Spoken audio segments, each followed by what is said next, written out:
Hey there, Duke Dodson with Dodson Property Management in Richmond, Virginia. Here to talk about buying and selling of property management companies. I'm going to give you 4 pitfalls to look out for if you are the buyer or seller of a property management business. When things go wrong, number 1, it's usually about communication. That means communication with the tenants, the owners, any current employees, and the public with the transfer of a property management business. When buying or selling a company, you have a clear timeline of who you're going to notify and when. Both sides need to agree to this timeline and adhere to it.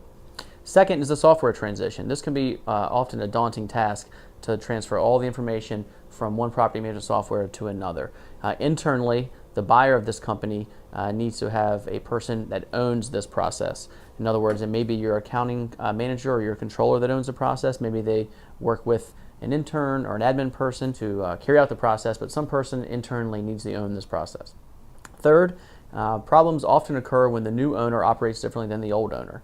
The new owner should read through the property management agreement to understand what promises the seller has made to their clients, but most importantly, they need to talk with the seller about how they actually do business and what practices their clients and their tenants are used to. Because if the new buyer does business differently than the old owner, problems can occur and people can get frustrated.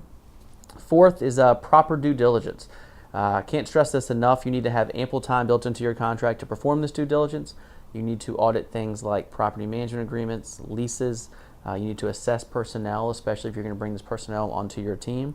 Your due diligence clause in your contract should allow you to walk away if the things that you find during due diligence aren't going to work for you. And finally, you need to talk to existing large clients. If 1 or 2 clients make up a large chunk of the seller's portfolio and that client walks away shortly thereafter after the purchase, that's going to be a problem for you, the buyer. So it helps to have a sit-down meeting with these clients to understand their needs, wants, and concerns, and hopefully you can meet them. But if you can't, and if they're going to walk away upon the sale or shortly thereafter, your contract should allow you to reduce the purchase price accordingly, so that risk is transferred from you to the seller.